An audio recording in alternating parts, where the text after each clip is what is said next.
Jouer à Minecraft sur Raspberry Pi Zero en 2025, est-ce que c'est encore possible? Il faut savoir qu'une version de Minecraft officielle était sortie pour Raspberry Pi qui s'appelait Minecraft Raspberry Pi Edition. Elle était totalement gratuite et directement inclue nativement dans Raspbian, l'OS des Raspberry Pi qui est devenu par la suite Raspberry Pi OS. Mais cette version a été délaissée et puis par la suite supprimée de Raspberry Pi OS. Mais quelqu'un a renouvelé cette version en rajoutant plus de trucs, plus d'optimisation et aussi pouvoir la télécharger, et on va pouvoir télécharger cette version grâce à Pi Apps. Tout d'abord, on va commencer par faire un sudo apt update et sudo apt upgrade pour ensuite installer Pi Apps sans avoir de problème de paquet pas à jour ou de dépendance. Bon, on peut constater par contre que c'est super lent parce que le Raspberry Pi Zero a 512 mégas de RAM, un processeur monocore, c'est-à-dire il y a un seul cœur, donc en gros c'est vraiment pas puissant.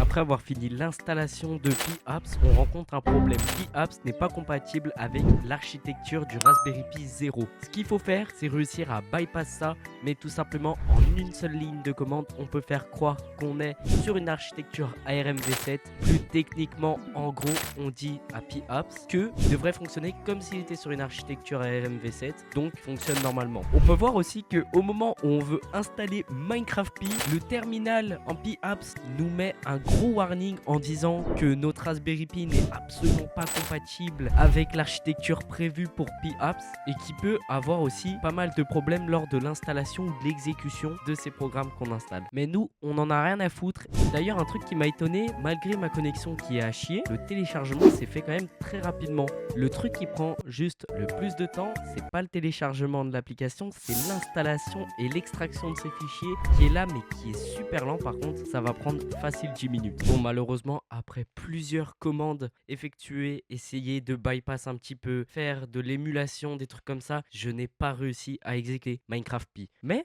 je me rappelle que sur le store d'applications, on peut dire officiel de Raspberry Pi qui est directement inclus, et là on n'a pas de problème de compatibilité ou de trucs d'ARM, d'émulation, tout ça. Là tout est inclus, tout est intégré, tout fonctionne nativement, et je me rappelle qu'il y a un Minecraft qui s'appelle Minetest qui va nous permettre de pouvoir exécuter ces tests, car visiblement Minecraft Pi Edition n'est vraiment pas compatible avec le Raspberry Pi Zero en 2025. Donc je me suis empressé d'aller sur le add/remove software, c'est comme ça que ça s'appelle, vous allez le trouver dans le menu démarrer, et le jeu se lance enfin et on peut même créer un monde, et franchement, l'interface elle est ultra fluide. Bon, c'est pas une version officielle de Minecraft, mais ça nous permet quand même de jouer à Minecraft déjà gratuitement et sans avoir de problème, et on pourra considérer ça comme un Minecraft. Bon, ok, on a réussi à exécuter Minetest, mais comment c'est pas fluide, c'est dégueulasse. Le jeu tourne à 3 FPS facile et je suis même pas en plein écran. C'est vraiment pas fluide malheureusement, on peut pas changer les touches, il y a quand même pas mal de problèmes,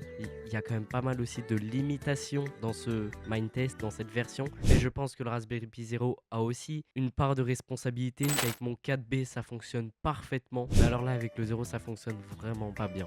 Mais, point à noter, le Raspberry Pi Zero, il est pas chaud. Vraiment, le processeur ne chauffe pas, pourtant il n'y a pas de dissipateur, pas de ventilateur et pas de système de refroidissement. Enfin, il est mis rien du tout. Il est vierge. C'est comme si là, juste je le branchais comme ça, je le mets à ma télé, je mets l'adaptateur pour brancher un clavier et une souris et je laisse comme ça. C'est vraiment un point à noter. Le processeur ne chauffe pas du tout. Bref, j'espère que cette expérience complètement débile vous aura plu. En tout cas, sachez juste qu'un Raspberry Pi Zero, c'est pas fait pour ça. En tout cas, si ce genre de vidéo vous plaît, n'hésitez pas à vous abonner et sur ce, au revoir tout le monde.